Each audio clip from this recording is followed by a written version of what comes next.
Hi guys, welcome to my channel. If you're listening this or watching this on YouTube, and if you are listening this on my pet podcast platform, Solve the Overeating Puzzle podcast, then welcome back or welcome to this show, this conversation. If you're on YouTube, you're welcome to check out the podcast as well. And if you're on the podcast, you are welcome to go and have a look at the video. It's honestly been a while that I've done a video for my YouTube channel. And I've actually been reflecting on this, why I haven't done this.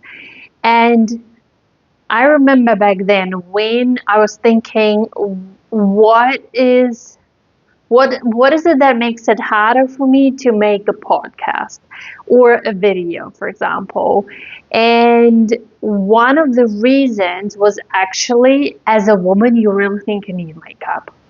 You need to get ready, you need to get dressed, you need to do all these things, and sometimes it just feels like just one thing too much. And that's why I chose back then going to just a podcast platform, because that way I can still share my ideas, I can still share really the knowledge that I would like to share without having this extra step or to go through, or to eliminate basically anything that could get in the way to do this. And that's why I chose kind of just a podcast platform. But I really think it's actually really cool to connect on this, platform in that way, because you can see who I am, how I am, and also there is a way to interact with each other as well. So let's see if we can do that. I really would love to do that. And if you appreciate videos, maybe some encouragement would be great. You're welcome to leave a comment below, and some encouragement to do some more videos would be awesome. But let's get into this topic. What do I want to talk about today? It's actually emotional eating. I know that it's a very, very common challenge, very common for many people, because at the end of the day, all of us experience some emotions, right? We are wired to experience, in fact, a variety of emotions: sadness, frustration, anger, jealousy, boredom. Did I ever said sadness? Happiness, joy, all these feelings as well. Not only the ones that we perceive as difficult or negative, but actually also the good ones, right? When we look forward to the joy, like I said, and happiness and pleasure, these are also feelings. But there are some feelings that we don't like, or we don't want to feel. They don't feel comfortable. It doesn't feel comfortable to feel sadness. It doesn't feel comfortable to feel anxious, right? We don't want that. So if we have learned in the past, whether it was when you were younger, whether it developed later on in your life, it actually doesn't really matter. But at some point in our lives, we have learned that some of these feelings are not good. Maybe you've learned, particularly as a child, that you shouldn't be feeling even certain emotions, or you shouldn't be expressing them, right? You did maybe hear things like, girls don't cry, or big girls don't cry, boys don't cry, or you are such a good girl, why are you being so difficult now? you are being so loud, be quiet. So, or don't make these jokes, this is not funny. It can be anything that leads us to kind of, I guess, limit ourselves, right? To reduce ourselves. We learn that we shouldn't be expressing certain emotions or feelings, and maybe even to a point that we feel like we shouldn't be even feeling them. So at times also, especially in childhood, you might not even feel safe to feel certain emotions. So what can happen is that we learn or build certain coping mechanisms to not to feel these things. So we learn coping mechanisms to avoid these feelings, to distract ourselves from these feelings, not to experience them. And it can be food, it can be alcohol, it can be drugs, it can be porn, it can be any substance, it can be actually even reading lots of books, right? It can be any activity, anything, even too much meditation can be the reason why we are doing that, because we don't want to feel or experience the real world, what's going on for us. So anything that we do, and obviously we do talk about food on this channel, or I specialize on food, but it's really anything. It doesn't really matter what activity it is, as long as the purpose is to avoid or distract ourselves from feeling that emotion. So we might have developed these coping mechanisms in order to really create safety and security for ourselves. Like I said, maybe in the past you have learned not to feel that because you were not allowed to feel it, or you were made to feel like you shouldn't be feeling those feelings. So now, going forward, now in your adulthood or today, you are basically repeating the same thing. You have learned not to do that, and you also have learned that food changes how you feel, right?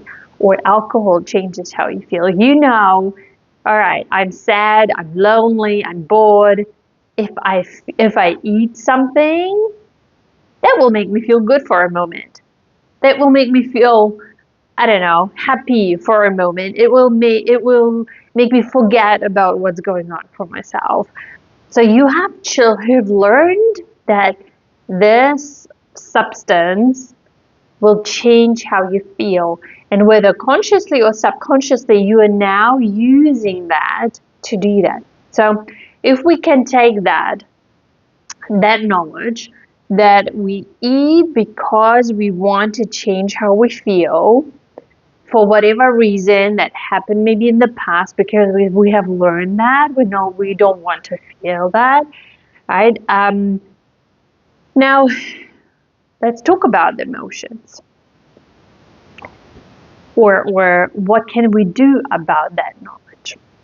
So if I eat because I want to change how I feel, because I don't want to feel bored or lonely or anxious or procrastinating, what if I can practice allowing myself to feel that feeling without the need to do anything about that? Can I do that? Can I just sit or walk, but just allowing myself to feel what I feel without the need to do anything? Can I? That's one option.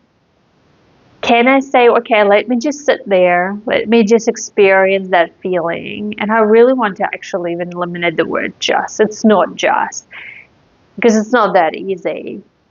Can I practice feeling and experiencing that emotion without the need to do anything about that? So feeling the discomfort, it's almost getting comfortable to feel the discomfort. I imagine it like if I had, let's say, on my hand like a fly, yeah, and this fly walks around, I can watch it, I can feel it, right? It's ticklish, and yes, I have the need to just go, go away. But I can also say, okay, I can breathe, I can fall, I can watch this thing, I can observe it. I can practice not to need to shush it away. And it's the same with our feelings and emotions. That's how I imagine it. Just like a fly, it feels slightly ticklish, maybe even uncomfortable, but I know nothing will happen because it's actually really reality. Nothing, guys, nothing will happen when we allow ourselves to feel something. Nothing will happen. Other than that, you might experience or might realize that you're actually so much stronger than you are, and you can do it. You can observe the sensation, the feeling, without using food for comfort or distraction. So that's one tool. We can start and observe, or I would say it's step one. And the next step, I use these emotions as a feedback. So I know that if I feel anxious over a certain period of time, it can be really for an hour or two or a day, and I just feel like, okay, this is not just a floating emotion.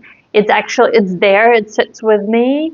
Then I use that as a feedback. Then there is something that needs my attention. Am I doing something that doesn't align with my values, with what I want to achieve in my life? What is it that needs my attention? Do I need to do something about that? So let's say I feel anxious and I can sit and feel an emotion, and then I think, okay, what does require my attention? Why do I feel anxious? And then I might say, I think, well, I actually feel anxious because I feel like I put the skirt on and the skirt feels a little bit tighter. So my brain is probably scared of me gaining weight. Or you stepped on the scale this morning and kind of you acknowledge that the number didn't move or moved up in the direction that you didn't want. And now it just sits there feeling anxious. So do I need to do anything about it right now? No, you don't. Other than putting a different skirt on if you can, so you feel comfortable. So you make a decision whether you need to do something about it right now, and or also whether this requires your action. So do you need to do something about it? Let's say you're really not happy and every day you just feel frustrated, you feel annoyed, you feel like something is not right, and then you think about it and think, well, actually, this is not the job that I want. I'm not getting anywhere anymore. It doesn't get me anywhere where I want to be. So does it require action? Yes. Okay. So now, to-do list, right? What do you need to do? Write it down. Write that down in that moment, because we're now working with that feedback, with those emotions, right? So write down, what do you need to do? Have a look at your CV, prepare your CV, adjust your CV, send it to someone for feedback, start looking for positions, applying. Write that down. Then, I know it sounds like, well, I don't need to write it down. I kind of know what to do. Please write that down. Why? Because then your brain knows, all right, you did something, you have a plan. When you have a plan, it will relax. You will notice it will relax because it knows there is something following. So you might even feel like in that moment, immediately, poof, all gone. You feel so much better. Okay? So Make a plan. Does it require action? If yes, what is the action? What do you need to do about that? Okay. And then we want to look in the future. So is that a feeling that keeps coming up regularly? Things like depression, anxiety. What do you need to put in place for the future? So and I'm talking here now about things like self-care as well. Are you looking after yourself? Are you doing those basic things like getting up at the same time of the day? Is your sleep good? Do you look after yourself? Do you dress in a way that makes you feel good? Do you move your body? So all these basic things that are actually quite important, and we all know that they do make a difference in the way you feel as well. So it's the emotions. Also, once you have a plan, we also know that there are certain things that can change how we feel. Maybe you've done a plan and you still kind of feel that way. You can also continue looking what are other things that are bothering you. But there are also other tools that can change how you feel other than the substance that is just no longer working for you. So it is things like movement. Movement it really changes your energy. You can go for a walk, you can go and dance if you feel like it. But I'd say go outside, go for a walk, put the music on or nothing, or listen to a podcast, or just enjoy the sound of the nature around you. Go for a walk, get some movement in. Even if you just clean your house, it's okay too. Yeah. Just get some movement. Movement creates different energy that will help you to shift your feelings as well. Then we want to change what we focus on. We can change how we feel by changing what we focus on. So if I constantly focus on how I hate, my body, I'm not going to feel better about it. I have made a plan. I'm going to eat this and this. I'm going to go regular exercise, let's say 3 times a week. I go for walks every day. All right, I have a plan, right? It requires your action. Now you have an action plan. Now we want to change the focus because we already have a plan. We know what we're going to do. So change the focus. Go and watch Netflix. Go and read a book. Go and make a plan of what you're going to do otherwise. Go and clean the house.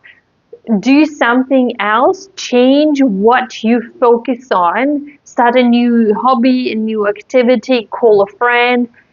It doesn't matter as long as you change what you focus on. That will help you to get out of that state as well. Yeah. Then, of course, I know you probably have heard it 10,000 times, but it just helps, and that's why everyone talks about it. Deep breathing, long exhalation, diaphragmatic breathing. You can Google it. You can go on YouTube and wait until we're done here. You can then look for deep breathing, relaxation exercises. So you want diaphragmatic breathing. You want to calm and restore your nervous system. That will also help you to change how you feel. You will feel much calmer. You can Google box breathing. So it could be box breathing like 4 counts inhalation, 4 counts pause, 4 counts exhalation, 4 counts pause, 4 counts inhalation, pause, exhalation, pause. So that's box breathing. You can imagine how you go in box, and each is 4 counts. 1, 2, 3, 4. Or another exhalation exercise that I think, or breathing exercise that I find even more powerful, is where the inhalation is shorter than the exhalation, because it's the relaxation lies in the exhalation, as they say. So you breathe in, let's say on count of 4, and you breathe out and count on 7. So 1, 2, 3, 4. Exhale. 1, 2, 3, 4, 5, 6, 7. Do 5 rounds of those, and you will notice you will also change how you feel that way too. So movement, breathing, change what you focus on. Really good tools. Doing yoga, doing Pilates, doing yoga nidra, yin yoga, all these really relaxing, beautiful ways to change how you feel in a way that you feel relaxed. If you want to feel rather buzzed, well, turn music on and go for a bike ride, on a really fast bike ride, or a dance, and have really lots of fun that way. You will notice that that's how you change how we feel. So to summarize this, what do we want? We want, one is to make peace with our emotions and feelings. We want to accept that this is what we feel. We are made and wired to feel those feelings and emotions. We want to understand that we learned not to do that in the past, sometime in your life, doesn't really matter when, but that now it's a coping mechanism that you developed because it kept you safe that way for that period of time. It worked for you. So be compassionate with yourself. It worked for you. That was the reason you actually really needed that. Now you know that this coping mechanism no longer serves you. So now we're looking at new ways to manage, to work with ourselves, right? So now we want to change how we feel in a different way. So now step number 1 is we acknowledge what we feel what we feel, we allow ourselves to feel what we feel. Then we make an action plan, and then if we need to or want to, we change how we feel with other tools that I've talked about. And that way, we no longer need food to eat for emotional reasons. Other than if it's a celebration and it's a birthday cake, obviously go for it and enjoy your cake. So thank you so much for listening, for watching. If you like this video, please let me know whether you like the video, whether you leave a comment. I would really love that support and help from you guys. And if you feel like this helps, please share it. You don't know how much it will help me, but also help other people, as we never know who might want to hear it today. So thank you so much. No matter where you are in the world, have a beautiful day. Have a beautiful night. Bye bye.